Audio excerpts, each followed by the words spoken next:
Welcome back to Plutus career and skills academy dear viewers, আসসালামু আলাইকুম। শিক্ষা প্রতিষ্ঠানে যারা কর্মরত, শিক্ষা প্রতিষ্ঠানে যারা সার্ভিস দিচ্ছেন, তারা সকলেই অবগত আছেন অ্যাডহক কমিটি নিয়ে। আওয়ামী সরকারের পতনের পর অন্তর্বর্তীকালীন সরকার আসার মাধ্যমে বা অন্তর্বর্তীকালীন সরকার আসার পর সকল ধরনের কমিটি কিন্তু বিলুপ্ত করে অ্যাডহক কমিটি নামক একটি কমিটি কিন্তু গঠন করা হয়েছে। তো এই যে কমিটি গঠনের যে নির্দেশনাগুলো, সেখানে কিন্তু বড় ধরনের একটা রদবদল এবং পরিবর্তন আসছে, যেটা সম্পর্কে এখনও সকলে অবগত নেই।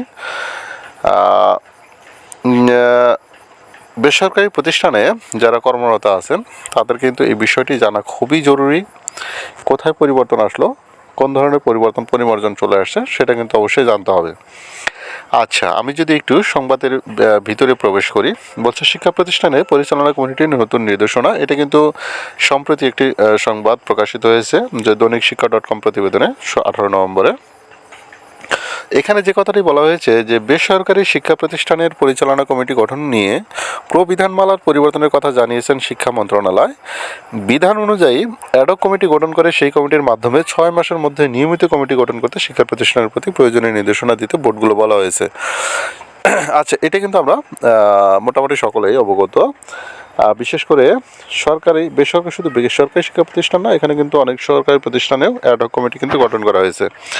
এছাড়া কমিটির সভাপতি মনোনয়নের ক্ষেত্রে স্থানীয় সংসদ সদস্যের সঙ্গে আলোচনা করার বদলে বিভাগীয় কমিশনার ও জেলা প্রশাসকের সঙ্গে আলোচনা করার জন্য বলা হয়েছে। এই পরিবর্তনের কথা জানিয়ে গতকাল সোমবার শিক্ষা মন্ত্রণালয়ের মাধ্যমিক ও উচ্চশিক্ষা বিভাগ প্রজ্ঞাপন জারি করেছেন। অর্থাৎ এখানে সবচেয়ে গুরুত্বপূর্ণ যে বিষয়টি, যে কমিটির যে সভাপতি মনোনয়ন, এই সভাপতি মনোনয়নের ক্ষেত্রে যে স্থানীয় সংসদ সদস্যদের সঙ্গে আলোচনা করার বদলে আগে যেটা হতো সেটার কিন্তু পরিবর্তন এসেছে। বলছে বিভাগীয় কমিশনার ও জেলা প্রশাসকের সঙ্গে আলোচনা করার জন্য বলা হয়েছে। আচ্ছা, এটা কিন্তু বড় ধরনের একটা পরিবর্তন। প্রসঙ্গত, যে পরিচালনা কমিটি অর্থাৎ স্কুলের ক্ষেত্রে 12 সদস্য বিশিষ্ট ম্যানেজিং কমিটি আর কলেজের ক্ষেত্রে হচ্ছে 15 সদস্য বিশিষ্ট গভর্নিং বডি নামে অভিহিত। এটা আমরা কিন্তু যারা একটু এলাইট পার্সন, আমরা কিন্তু সকলে মোটামুটি জানি যে স্কুলের ক্ষেত্রে হচ্ছে ম্যানেজিং কমিটি হচ্ছে 12 সদস্য বিশিষ্ট এবং কলেজগুলোতে হচ্ছে গভর্নিং বডি বলা হয়। এখানে হচ্ছে কিন্তু গভর্নিং বডি হচ্ছে কিন্তু 15 সদস্য বিশিষ্ট। তবে 5 আগস্ট রাজনৈতিক পট পরিবর্তন হলে পাল্টে যায় এই বিধান। নতুন নির্দেশনা আসে, শিক্ষা প্রতিষ্ঠানের পরিচালনা কমিটির নতুন দায়িত্ব পাবেন বিভাগীয় কমিশনার, জেলা প্রশাসক ও উপজেলা নির্বাহী কর্মকর্তা। এটা কিন্তু মোস্ট ভ্যালুয়েবল একটা বিষয়। তবে শিক্ষা সংশ্লিষ্টরা জানিয়েছেন, যেহেতু রাজনৈতিক সরকার ক্ষমতা নেই, তাই এমন নির্দেশনা আপাতত কাজে আসছে না। যদি কমিটি নির্বাচনের ঘোষণা আসে, সেক্ষেত্রে এই নির্দেশনা কাজে আসবে। প্রজ্ঞাপনে বলা হয়েছে যে বর্তমান পরিস্থিতিতে বেসরকারি শিক্ষা প্রতিষ্ঠানের অর্থাৎ নিম্ন মাধ্যমিক, মাধ্যমিক, উচ্চ মাধ্যমিক স্তরের গভর্নিং বডি, ম্যানেজিং কমিটির প্রবিধানমালা 2024-এর প্রবিধি 64/3-এর স্থানীয় সংসদ সদস্যদের সঙ্গে আলোচনা ক্রমে শব্দাবলীর কার্যকারিতা সম্ভব নয়। এই প্রবিধানমালার প্রবিধি 75-এর ক্ষমতা বলে প্রবিধি 64/3-এর এই শব্দাবলীর স্থলে নিচের শব্দাবলীগুলো প্রতিস্থাপন করা হলো। অর্থাৎ এখানে বিদ্যমান যে শব্দাবলী ছিল যে 64/3 স্থানীয় সংসদ সদস্যের সঙ্গে আলোচনা ক্রমে, এবং প্রতিস্থাপিত শব্দাবলী হচ্ছে 64/3 মহানগরীর ক্ষেত্রে বিভাগীয় কমিশনার এবং অন্যান্য ক্ষেত্রে জেলা প্রশাসকের সঙ্গে আলোচনা ক্রমে। এবং বেসরকারি শিক্ষা প্রতিষ্ঠানের গভর্নিং বডি, ম্যানেজিং কমিটির বিধানমালার 64 ধারায় যেটা বলা হয়েছে। আচ্ছা, অ্যাডহক কমিটির যেটা বলা হলো, যে অ্যাডহক কমিটি কোনো বেসরকারি শিক্ষা প্রতিষ্ঠান নির্ধারিত সময়ের মধ্যে গভর্নিং বডি বা ক্ষেত্রমতো ম্যানেজিং কমিটি পুনর্গঠনে ব্যর্থ হলে অথবা সঠিকভাবে গঠিত না হলে বা বাতিল হলে বা বিদ্যমান কমিটি ভেঙে দেওয়া হলে অনধিক 6 মাসের জন্য নিম্নরূপ 4 সদস্যবিশিষ্ট অ্যাডহক কমিটি গঠন করা হবে। অর্থাৎ সরকারের পরিবর্তনের ফলে যে একটা পট পরিবর্তন আসছে, সেখানে কিন্তু আগের যে সকল ধরনের যে কমিটির যে বিষয়টা ছিল, গভর্নিং হচ্ছে ম্যানেজিং কমিটি বা এসএমসি যেটাই বলা হোক না কেন, এটা কিন্তু সব কমিটি ভেঙে দিয়ে একটা অ্যাডহক কমিটি গঠন করা হয়েছে।